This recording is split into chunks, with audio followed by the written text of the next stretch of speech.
አሁን የቤት ዋጋ ቀንሷል። ቀደም ሲል ከነበረው በካሬ እኮ እስከ 200,000 ብር የሚሸጡ ሰዎች ካምፓኒዎች ነበሩ። አሁን እኮ ምገዛም የለም። ምገዛ የሌለበት ምክንያት አንደኛ እምነት ማጣት ነው። ቀደም ሲል የገዙ ሰዎች ቤታቸውን ስላላገኙ ሌሎች ለመግዛት ትረስት አጥቶ ነው። ያ ብቻ አይደለም ዋጋውን የቀነሰው የህግ ማቀፉ መውጣቱ ራሱ እንዲረጋጋ ገና ህጉ መሬትን ሳይረግጥ ራሱ ወጪዎቻቸውን በማስላት ዋጋዎቻቸውን የቀንሱበት ነገር አለ።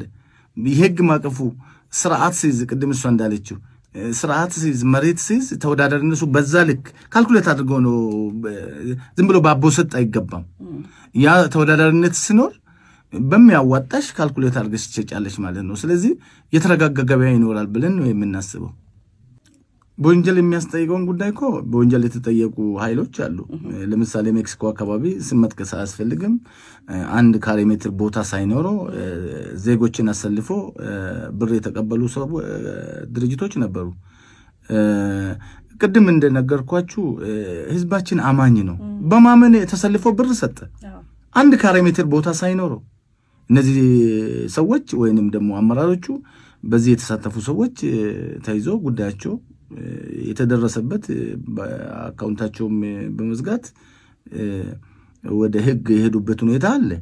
ወደፊትም የህግ ተጠያቂነት ያለበት አካል በህግ የማይጠየቅበት ምክንያት የለም። የሰው ልጅ ዓለም ላይ እኮ ህግ እንዲኖር የራሱ ፕሮዲውስ ያደረገው ህግ እንዲኖር የተደረገበት የሰው ልጅ ሁሉ ጊዜ በህግ መገዛት አለበት እና ከተለቀቀ እንደፈለገ ነው የሚሆነው። እንደፈለገ መሆን አለመቻል ራሱ ሰው ልጅ ያስተካክላል። መገደብ አለበት፣ መለቀቅ የለበትም እና በወንጀል የሚጠየቁ ሰዎች በወንጀል ይጠየቃሉ።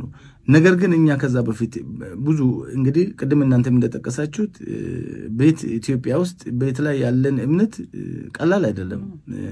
ቤዚክ ነገርም ነው። በእርግጥ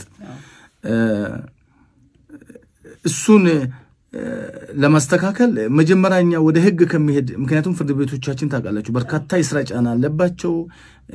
በዚህ ላይ ደግሞ ማስረጃም ሳይኖር አይፈረድለትም። ካሁን በፊት የሚዘጋጅ የነበረው ውል ራሱ አልሚው ነው በፈለገው ነገር የሚያዘጋጀው። ኢቭን አሁን ይሄ ወጥ የሆነ ውል መኖር አለበት ብለን እኛ እየተነጋገርን ነው በጋራ። ለምሳሌ ዋጋውን ላንጠቅስ እንችላለን።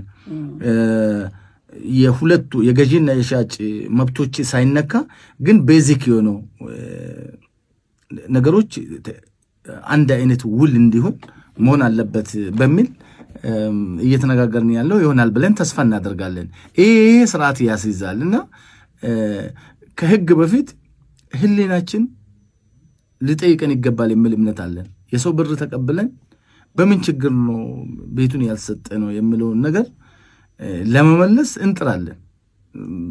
ማንም በደልን አይደግፍም እኮ አልሚሙ የሆነ ችግር ላይ ገብቶ ሊሆን ይችላል። እንደገና ደግሞ ገዢውም የመጀመሪያ የተወሰኑ ክፍያዎችን ከፍሎ መክፈል አልቻለም ሊሆን ይችላል። ይህም በኔጎሽዬሽን በመተማመን ችግሮቹ የሚፈቱበትን ነገር ለማድረግ ጥረት እናደርጋለን። ከዛ ወደ ግልግል ዳኝነት ደግሞ ይሄዳል። ግልግል ዳኝነቱም ሲሰራ ጥንቃቄ ያስፈልጋል። በጥንቃቄ እንዲሰራ ሰዎችንን በተቻለ መጠን ጥሩ እንዲሆን እንጥራለን። ለምሳሌ አሁን የቦርድ አመራር ሆኖ ያሉት ሰዎች በእውነት ይህን ለማስተካከል ሁሉም ዴቨሎፐሮች ናቸው። ይህን ለማስተካከል ቁርጠኛ አገራቸውን ሴክተሩን የሚወዱ የቦርድ አመራሮች ናቸው ያሉትና ዞሮ የቦርድ አመራሩ ብቻ ችግሩን አይፈታም። አባላቶቻችንም ልክ እንደዚሁ ሴክተሩ ተአማንነት እንዲኖረው ይፈልጋሉ። በምንገናኘው አጋጣሚ ሁሉ ስርዓት መያዝ አለብን የሚል በቁጥር በነገራችን ችግር ላይ የከተቱን ሰዎች እኮ ብዙ አይደሉም። ምናልባት 5%፣ 6% ወር 2-3% ሊሆን ይችላል። የተወሰኑት ጥቂት ሰዎች ባጠፉት ግን ሴክተሩ ተአማንነት እንዳይኖረው አድርጓል በህብረተሰባችን መሃል። ይሄን መመለስ ነው። ከዛ በኋላ ወደ ዋጋው መምጣት ይቻላል። በሪል ስቴት አልሚዎች በኩል የሚነሱት የግብአት ዋጋ መናር፣ የሚያለሙበትን መሬት በበቂ ሁኔታ ለማግኘት፣